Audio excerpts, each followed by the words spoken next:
Subscribe कीजिए ध्येय IAS channel को और बेल आइकन को दबाइए लेटेस्ट वीडियो सबसे पहले देखने के लिए।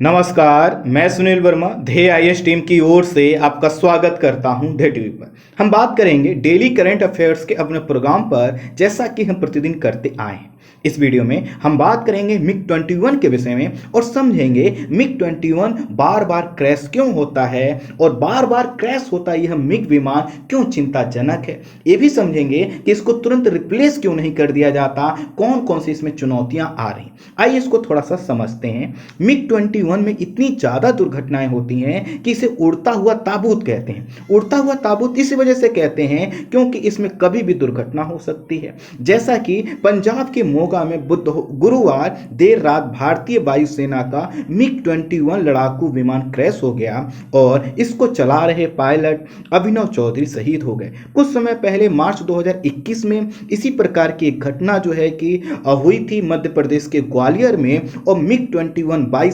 बाइसन क्या है, मिग-21 का जो है कि एडवांस रूप है, एक क्रैश हो गया था और इसमें जो है कि ग्रुप कैप्टन अशोक गुप्ता शहीद हो गए थे। इसी प्रकार की घटना जनवरी 2021 में भी हुई थी, हालांकि इसमें जनहानि नहीं हुई। लेकिन नवंबर 2020 में जो मिग-21 ट्रेनर विमान दुर्घटनाग्रस्त हुआ था, उसमें जो है कि पायलट चला रहे थे जो वो शहीद हो गए थे।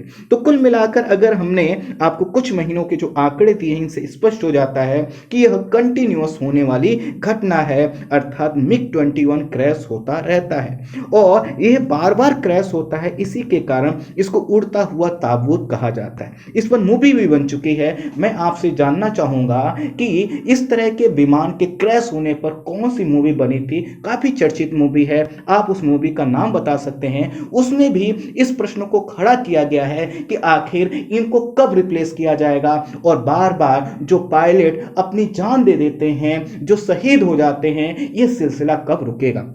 एक सरकारी जानकारी के अनुसार 1971 से 2016 तक 490 मिग विमान क्रैश हो चुके हैं, जिसमें 200 से अधिक लोग अपनी जिंदगी खो चुके हैं और इसमें देखा जाए तो लगभग 180 तो पायलट थे। आप समझते हैं कि एक पायलट को बनाने में कितनी मेहनत लगती है और पायलट क्या होते हैं, इसके शिकार हो जाते हैं। मिग-21 को हटाने का प्रस्ताव लगभग 20 साल पहले दे दिया गया था, लेकिन मिग-21 की जगह लेने वाले विमानों का भी अभाव है और इसी के कारण सेना अभी तक ऐसा नहीं कर पाई। मैं आगे बताऊंगा, डेटा दूंगा कि कितने विमानों की आवश्यकता है और क्यों हम इसको अभी हटा नहीं पाए हैं। लेकिन बस मैं यह यहां बताना चाहता हूं कि इनको बहुत पहले ही रिप्लेस करने की सिफारिश कर दी जा रही। माना जा रहा है कि 2023 या 24 तक जब तेजस विमान क्या होगा, वायुसेना में बड़ी संख्या में शामिल होने लगेंगे, तो इनको तेजी से फिर हटाया जाएगा। अब थोड़ा सा मिग-21 के विषय में जान लेते हैं। 1962 के मध्य तक पाकिस्तान को 12 सुपरसोनिक लड़ाकू विमान मिल चुके थे। स्वाभाविक है, आपने जाना होगा, आप जानते हैं कि जो पाकिस्तान है उसको पश्चिमी देशों का सपोर्ट प्रारंभ में बहुत ज़्यादा मिला था, तो इसको 12 सुपरसोनिक लड़ाकू विमान मिल गए और ऐसे में भारत को भी ऐसे विमानों की आवश्यकता महसूस होने लगी। वहीं आपने देखा कि 1962 में भारत चीन युद्ध हुआ और इसमें हमारे लिए दो चुनौतियां उत्पन्न हो गई। अभी जो चाइना हमारे लिए एक दोस्त के रूप में नजर आता था, अब क्या हुआ, पाकिस्तान के साथ एक बड़ा दुश्मन हमारे सामने और आ गया। ऐसे में यह कहा गया कि 1962 के युद्ध के बाद यह निर्णय लिया गया कि अगर भारत की सीमाओं को सुरक्षित रखना है, भारत की जो वायु प्रणाली है या फिर ऊपर से होने वाले जो हमले हैं उसको रोकना है, तो भारत को इतनी तैयारी करनी होगी कि वह पश्चिमी मोर्चे और पूर्वी मोर्चे, अर्थात जो है कि पाकिस्तान के हिस्से में और चाइना के हिस्से में, दोनों तरफ से जो है कि भारत जो है कि उसको काउंटर कर सके और इसके लिए बड़ी संख्या में हमको फाइटर जेट की आवश्यकता थी। भारत ने कई प्रस्ताव देखे, लेकिन इस समय मिग-21 अर्थात 1960 के डिकेड में मिग-21 भारत को अच्छा विकल्प लगा। अच्छा विकल्प इसलिए भी लगा क्योंकि सोवियत संघ अर्थात वर्तमान समय का रूस उस समय तैयार हो गया और अभी भी तैयार है, ऐसा कुछ नहीं है। तो सोवियत संघ तैयार हो गया कि भारत में इसका उत्पादन हम लोग करेंगे और इसी के कारण 1964 में मिग-21 को क्या कर लिया गया, भारतीय बेड़े में शामिल कर लिया गया। इसका जो पूरा नाम है वह है मिकोयान गुरेविच मिग-21 MiG-21 है और ये सुपरसोनिक लड़ाकू जेट विमान है और इसका निर्माण जो है कि सोवियत संघ में 1950 के डिकेड में किया गया था और निर्माण करने वाली जो कंपनी है वो है मिकोयान गुरोविच ब्यूरो और इसी के नाम पर MiG-21 इसको कहा जाता है। इसकी जो प्रथम उड़ान जो है कि सोवियत संघ में हुई थी वो 1955 में हुई थी और 1959 में सोवियत बेड़े में इसको शामिल किया गया था। ये जो है कि 14.7 मीटर लंबा है और लगभग 4 मीटर ऊंचा है। इसका जो खाली वजन होता है 5846 किलोग्राम होता है और भारी जब इसमें आप चीज़ों को लोड कर देते हैं तो लगभग 9800 किलोग्राम तक का वजन लेके उड़ सकता है। ये मैं इसलिए फैक्ट बता रहा हूँ, कई बार आपको रफाल से इसको कंपेयर करने को मिल सकता है क्वेश्चन के रूप में।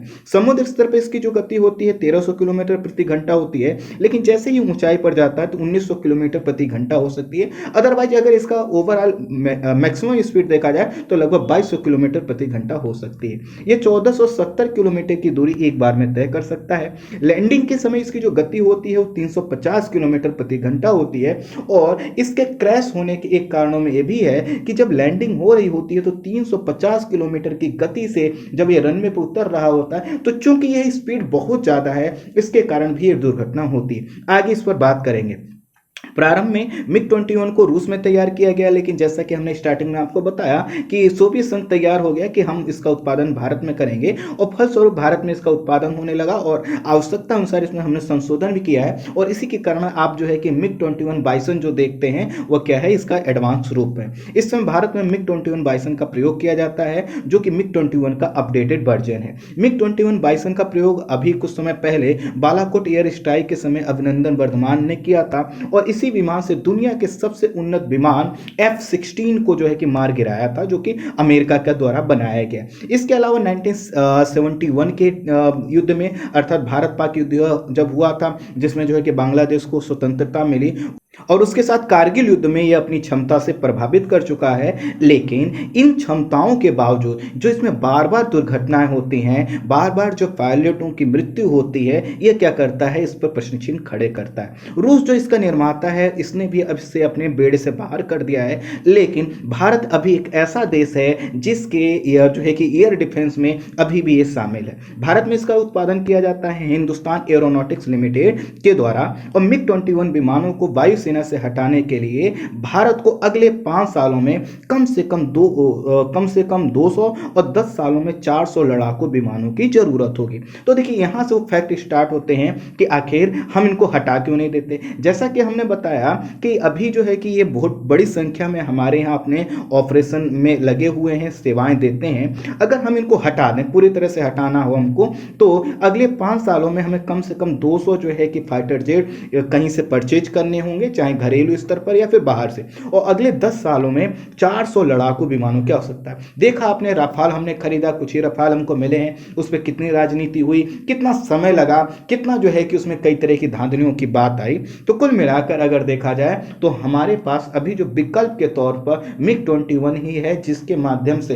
अभी चीजों को हम ऑपरेशनल किए हुए हैं। वायुसेना के पास अभी विमानों के जो है कि 33 स्क्वाड्रन है। स्क्वाड्रन का मतलब होता है बेड़ा, जिसमें अर्थात एक बेड़े में 18 जो है कि विमान होते हैं। तो अभी जो विमानों की स्क्वाड्रन की संख्या है वायुसेना के पास वो है 33, जबकि हमारे पास होने चाहिए 42 इसलिए वजह से होने चाहिए कि जो हमारा वेस्टर्न एरिया है और जो ईस्टर्न एरिया है, दोनों पर अर्थात एक साथ अगर जो है कि चाइना और पाकिस्तान दोनों अगर हमला कर दें, उस कंडीशन में हमारे पास जो है कि 42 स्क्वाड्रन होना चाहिए। लेकिन अभी है कितने, 33 हैं। लेकिन आपको जानकर और आश्चर्य होगा कि अभी जो ये 33 स्क्वाड्रन है इसमें से मात्र 25 स्क्वाड्रन ही ऐसी हैं जो कि बहुत उन्नत किस्म की हैं, अर्थात सक्रिय अवस्था में। तो एक तरह से देखा जाए तो हमारे पास अभी 17 स्क्वाड्रन की आवश्यकता है और जैसा कि मैंने आपको बताया एक स्क्वाड्रन में 18 विमान होते हैं। तो चूंकि हम अभी इसके लिए कोई विकल्प के तौर पर हम किसी चीज का निर्माण नहीं कर पाए हैं, इसके कारण इनको जो है कि हमें अभी आगे बढ़ाना पड़ रहा है। तेजस का जब निर्माण हुआ था तो ये कहा जा रहा था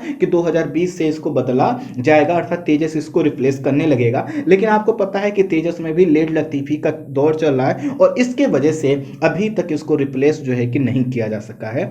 अब ये क्यों क्रैश होते हैं इसको समझ लीजिए। एक तो यह 50 साल से ज़्यादा यह पुरानी तकनीकी है और उसके कारण इसमें आप एक चीज़ समझिए, कोई पुरानी मशीन लेके आइए, आप उसको कितना भी उसमें नया करेंगे लेकिन है तो मशीन पुरानी ही ना, तो तकनीकी इसकी दरअसल पुरानी है और इसके कारण यह जो है कि इसमें होता है। साथ ही साथ लैंडिंग के समय इसकी स्पीड बहुत ज़्यादा होती है और इसके कारण भी ये जो है कि क्रैश होता है। उत्पादन के दौरान डिफेक्ट होता है, जैसे HAL इसका मैन्युफैक्चरिंग करता है। एक केस अभी कुछ समय पहले कोर्ट में आया था जिसमें यह माना गया कि जो विमान क्रैश हुआ था वो इस वजह से हुआ था क्योंकि HAL ने जो उसका प्रोडक्शन किया था उसमें ही क्या था, डिफेक्ट था। साथ ही साथ जो पुराना वर्जन था उसको हम नया किए हैं, लेकिन जो पुराने और नए में जो कॉम्बिनेशन, एक बहुत अच्छा इंटीग्रेशन देखने को चाहिए, वह नहीं मिल पाता है और इसके कारण जो है कि ये घटनाएं होती हैं। अब जो है कि अब क्या किया जाए, तो रक्षा मंत्रालय के अनुसार वर्ष 2026 तक 3 नए युद्धक विमान शामिल होंगे। इसमें एक जो है कि आपका लाइट कॉम्बैट एयरक्राफ्ट जो है कि MK2 जिसको हम तेजस के नाम से भी समानते जानते हैं, इसको लाया जाएगा। इसके अलावा AMCA और TEDF जो है कि लाया जाएगा, अर्थात twin engine deck based fighter jet को इसमें शामिल किया जाएगा। और जब इनको तेजी से शामिल किया जाएगा तो उसके बाद इसका रिप्लेसमेंट होने लगेगा। माना जा रहा है कि 2023 और 24 से इनको तेजी से रिप्लेस किया जाएगा।